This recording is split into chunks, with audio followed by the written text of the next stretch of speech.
Em nome do Pai, do Filho e do Espírito Santo. Amém. Nós estamos na sexta petição do Pai Nosso e vamos ver então a questão 312, que pedimos na sexta petição.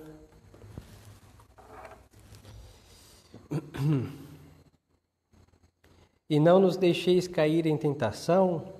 Na sexta petição, e não nos deixeis cair em tentação, pedimos a Deus que nos livre das tentações, ou não permitindo que sejamos tentados, ou dando-nos graças para não sermos vencidos.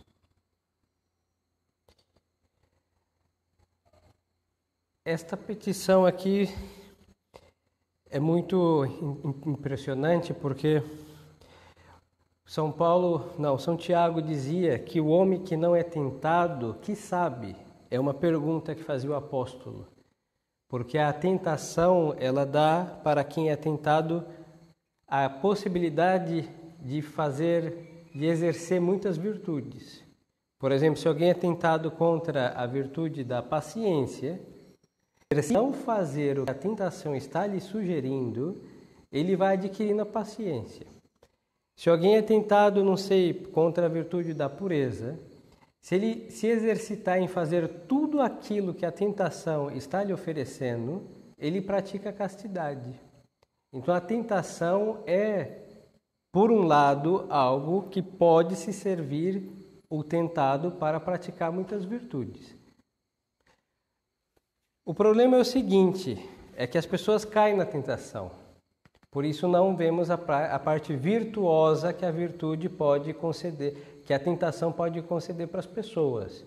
Mas se as pessoas, com a graça de Deus e também os próprios esforços, obviamente, mas com a graça de Deus, lutassem contra as tentações, teriam muitas virtudes. Porque o diabo e o mundo eles tentam contra todas as virtudes.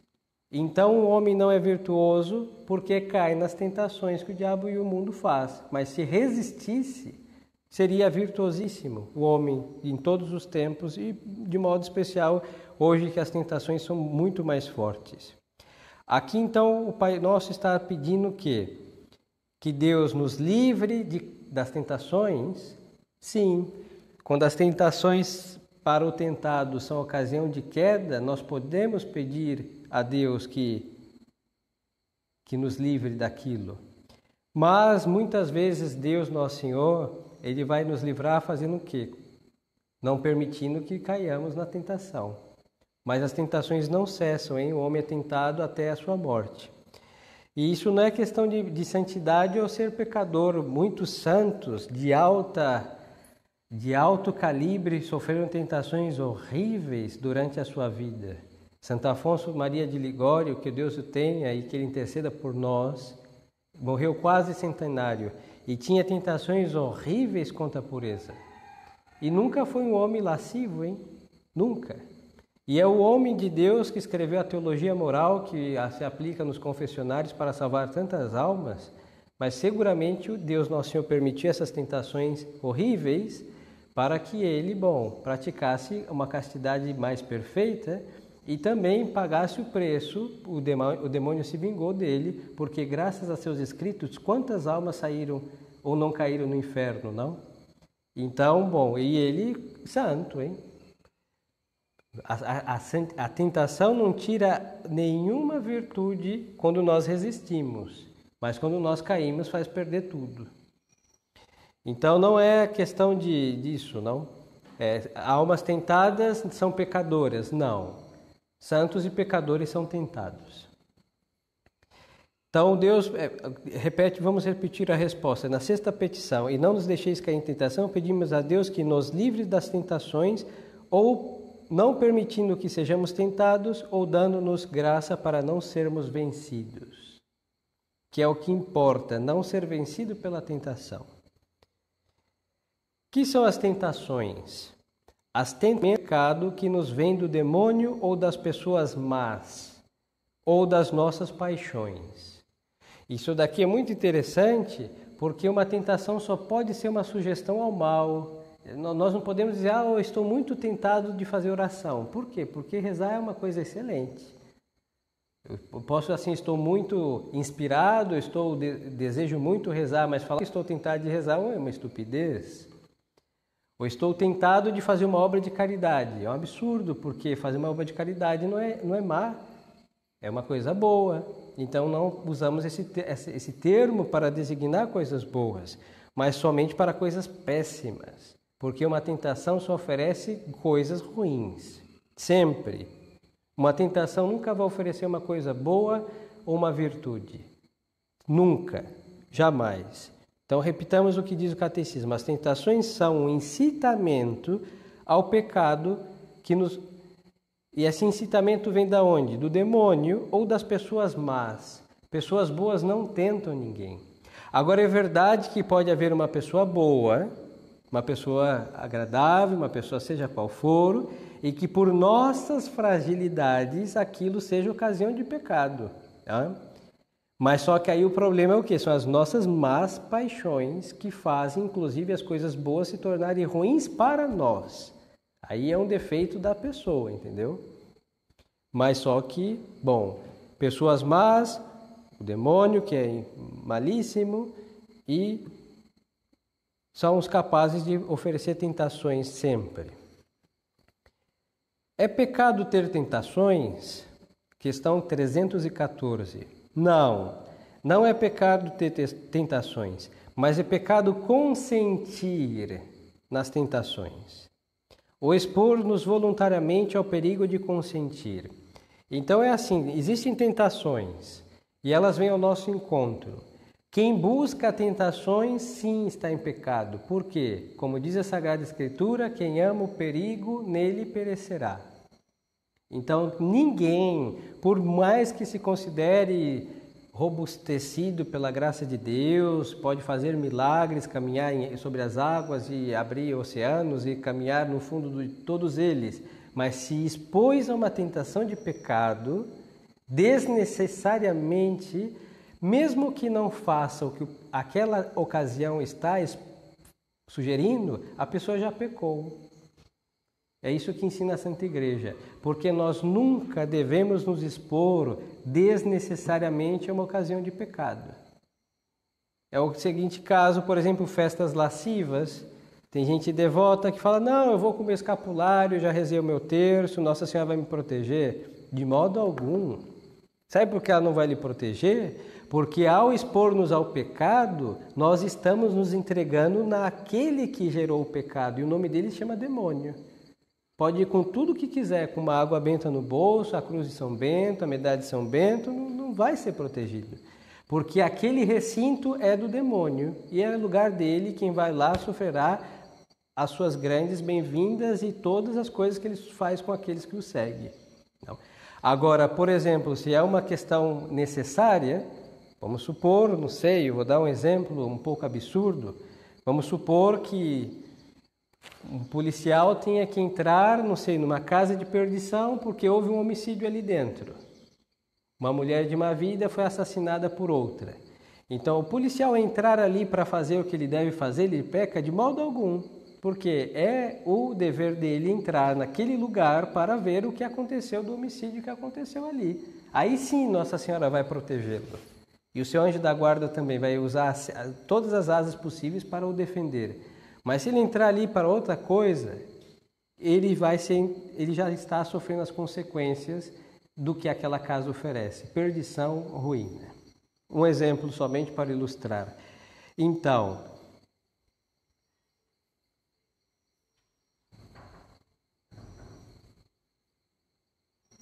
expor-se voluntariamente ao perigo de consentir sempre é um pecado.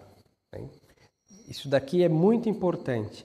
Porque, às vezes, as pessoas confundem o ter tentações com o ter consentido nelas. E aqui nós temos que fazer uma distinção, que uma coisa é sentir a tentação e outra coisa é o consentir na tentação. Por exemplo, eu posso ter sentido ódio no meu coração, mas eu posso não ter consentido no ódio que eu sentir. Por exemplo, posso ter ficado vermelho, trêmulo, suei frio, alterei a voz, Mas eu disse, não, Senhor, não quero consentir nesta ira injusta. E pronto. Não consenti.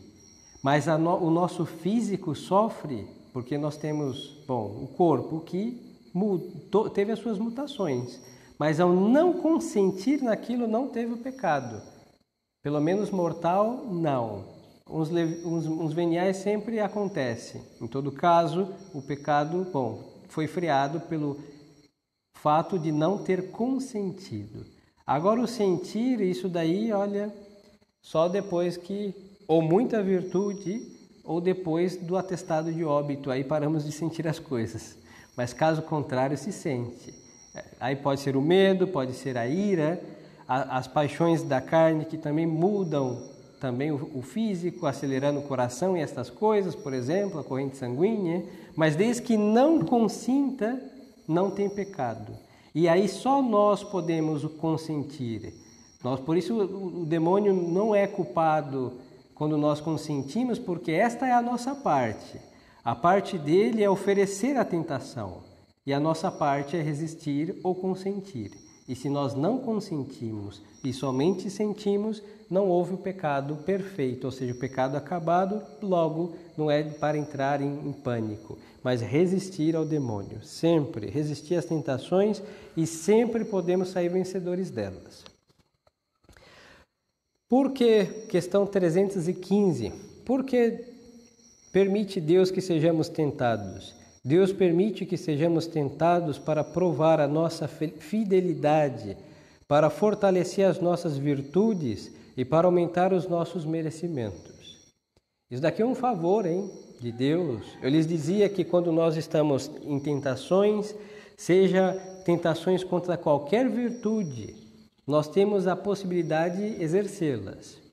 Mas só que como nós não temos o costume de praticar as virtudes, ou seja, de buscar a paciência, de buscar a bondade, de buscar a temperança, de praticar a virtude da penitência, etc., então o bom Deus faz um favor, permitindo que pela tentação nós tenhamos uma razão a mais para praticar essas virtudes.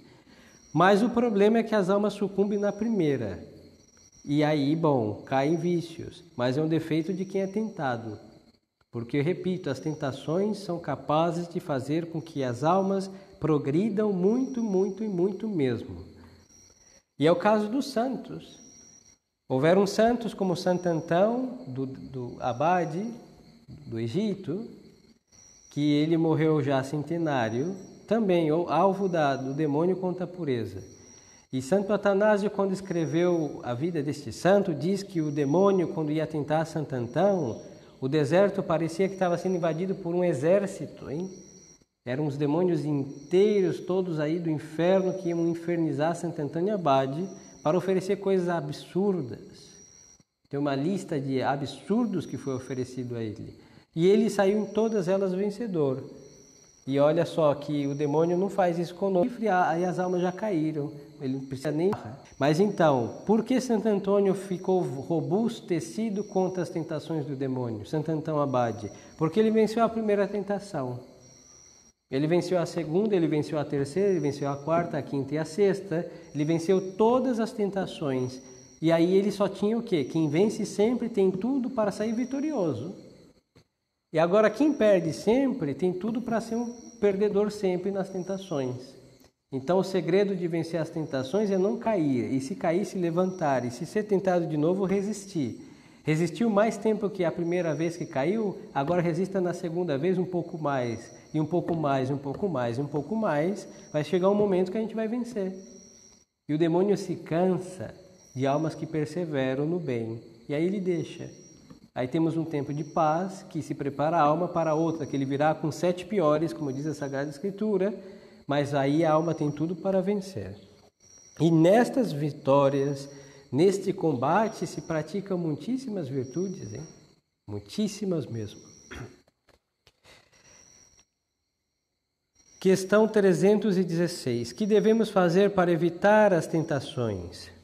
Para evitar as tentações, devemos fugir das ocasiões perigosas, guardar os sentidos, receber com frequência os santos sacramentos, Fazer uso da oração, especialmente da devoção a Maria Santíssima Senhora Nossa.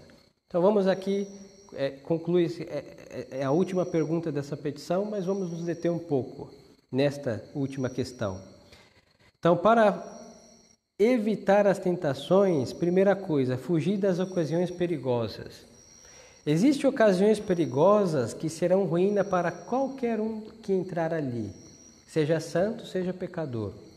Mas existem ocasiões perigosas que são perigosas para o sujeito, mas aquele lugar em si mesmo não é daninho para ninguém. Mas às vezes a alma está tão frágil que certo lugar, mesmo sendo bom, será para aquela pessoa frágil uma ocasião de pecado. Então temos que ter presente. Por exemplo, uma casa de perdição, qualquer um que entrar ali peca, salvo o caso do policial que eu lhes disse. Porque, bom, tendo um homicídio lá, ele tem que fazer o serviço dele, a perícia e etc. Bom, agora qualquer um que entrar lá com qualquer outra razão, mesmo se for para comprar um chiclete ou um refrigerante, ele pecou, porque se pôs ao perigo daquela casa. Ali não é uma vendinha, ali se vende almas para o demônio. Pronto, não se entra ali. Agora, por exemplo, a casa de uma pessoa familiar que está bem casada, que é um parente correto, às vezes pode ser ocasião de pecado para nós. Vamos supor que aquela pessoa nos irrite extremadamente. Toda vez que a gente vai lá, tem uma briga. Toda vez que a gente vai lá, tem um problema. Então, às vezes, para praticar a paciência, a gente não vai naquela casa. Agora, se eu for sabendo que vai continuar e vamos lá, o que a gente faz? Para ter concórdia, fica um pouco distante. Agora eu vou falar, aquela casa é de perdição? Não, é uma casa santa, de um familiar querido. Mas só que por dada a minha dificuldade com aquela pessoa e não conseguindo entrar em concórdia, é melhor se afastar um pouco. Os senhores me entendem? Então tem lugares que são malignos para qualquer pessoa e tem lugares que se tornam daninos para nós por causa das nossas fragilidades. E em nenhum dos dois nós podemos nos expor. Por quê? Porque nós nunca podemos ir para um lugar que vai prejudicar a nossa alma, mesmo sendo lugares bons. Não podemos. Porque na vida espiritual a gente tem sempre que avançar. Toda vez que a gente vai para trás, a gente vai para baixo. E quanto mais para baixo, mais perto do abismo, e ali o demônio nos pega. Então sempre avante. Então, lugares que são ocasião para todos, mesmo que não comprou refrigerante na casa de perdição, não olhou para nenhum lugar, para nenhum lado, não fez nada de errado. Pecou como se tivesse feito as coisas que se supõe que se faz nesse lugar. Porque expôs ao perigo a sua alma. Isso daqui é muito importante. Então, a Santa Igreja e todos os santos ensinam que dessas ocasiões nós devemos fugir. Hoje, por exemplo, é uma grande tentação, lugar de tentação a internet. Por exemplo, a internet é má em si mesma, ela é terra sem lei, não? Então ali você pode, com uma clicada, encontrar a vida de Santa Filomena ou encontrar o demônio e os seus anjos ali também. Depende de quem busca. Então, é exatamente o exemplo que eu lhes dei. Se o sujeito não tem disciplina, não tem reta intenção, está sendo tentado para fazer qualquer coisa maligna, não vá àquele lugar que se chama internet. Agora, se temos reta intenção, vamos buscar coisas úteis para o nosso conhecimento não só da religião também, mas outras coisas, se busca. E ao ser ali assaltado por uma propaganda indevida, o que se faz? Bom, como tem reta intenção, não vai cair numa propaganda. Mas se uma propaganda já começa a ser ruim, porque estávamos aí com uma intenção torta, bom, não se expõe àquilo. Mas então, se foge, do mal se foge, não é covardia. Nós temos que lembrar que o diabo é um anjo, muito mais poderoso do que um homem, ou todos os homens juntos. Então, fugir daquilo que ele nos oferece. Aí, guardar os sentidos, ou seja, os olhos. Nós temos que guardar os nossos olhos, guardar os nossos ouvidos, até o nosso olfato, hein? Porque quando a gente fica cheirando muitas coisas, os perfumes agradáveis, não estou dizendo que o olfato seja ruim, ver é ruim, não. Deus deu um olho para que vejamos, um ouvido para ouvir, boca para falar, mas nós não podemos ser escravo dessas coisas. Aquele que anda sempre atrás de um bom odor tem uma sensibilidade exacerbada. Não estou dizendo que a gente tem que andar fedido, não é isso, hein? Temos que andar cheirosos, limpos e agradáveis na presença dos anjos e dos homens de bem. Mas só que a sensualidade entra nos sentidos. Olhar é pecado? Não. Se fosse, todos nós nasceríamos sem poder ver. O olho foi dado como princípio de conhecimento. Agora, olhar para coisas erradas, não. Nós não podemos olhar para e mortificar, ou seja, disciplinar os nossos olhares. Eu posso ouvir tudo que se tem por aí? Não. Aí tenho que disciplinar os meus ouvidos. E aqui não são somente conversas, são músicas. Músicas lascivas são ocasiões de pecado. Uma pessoa pode ter excitações de ira, por exemplo, por música, vou dar um exemplo, música rock. Uma pessoa correta não ouve essas coisas. Isso não merece ser chamado nem de música. Agora, uma pessoa pode ter tentações contra a virtude da pureza por ter ouvido um som, que isso não pode ser chamado de música, como um funk, aquela coisa imunda. Então, o que a gente faz? Uma pessoa que quer praticar a pureza não ouve essas coisas. E se ela ouvir porque, infelizmente, passou um carro com volume a todo vapor, Deus nos protege. Mas se a pessoa foi lá e ligou o seu rádio, ou tem aquele, canal que tem essas músicas infelizes, e ouve, a sua alma vai recebendo o veneno que vem por estas músicas. Palavras de duplo sentido, piadas de duplo sentido, a gente ri do engraçado, mas a nossa alma vai ser bombardeada daquela intenção impura que está por detrás dela. Por isso, mortifica a disciplina. Só se ouve coisas boas, só se pensa em coisas boas e etc. Quando o mal é percebido e abraçado, o pecado entra na alma do receptor. Então, guardar os sentidos. Receber com frequência os sacramentos, e aqui muito especial o sacramento da confissão e da Santíssima Eucaristia. Mas nessa crise que nós não temos frequente, então é o esforço de não perder a graça recebida desses sacramentos, que Deus dá, hein? Até a próxima confissão, até a próxima comunhão, podemos estar aí sempre em pé, sem ter sucumbido nesse combate. E fazer uso da oração. E a oração por excelência, obviamente, a devoção à Nossa Senhora, como diz o Catecismo, e eu vou lhes dizer uma coisa também que ensina Santo Afonso, é a meditação. Quem faz meditação, ensina Santo Afonso, Santa Teresa e muitos santos, consegue resistir muito mais ao demônio do que quem reza muitas orações vocais. E por quê? Porque a oração vocal é sublime, é magnífica, mas a oração mental, ela alcança o homem absolutamente. Ela alcança a nossa memória, nossa vontade, nossa inteligência, e muitas vezes as nossas orações vocais só alcançam a nossa boca. E às vezes o nosso coração também. Então, fazer meditação. E Nossa Senhora, como é mestra e mãe, ela juntou a oração vocal com a oração mental. E é o terço, o rosário. Quem reza o rosário direito faz oração mental, faz oração vocal e tem nesta devoção um poder, um remédio para as suas mazelas e uma arma poderosíssima para vencer as tentações também.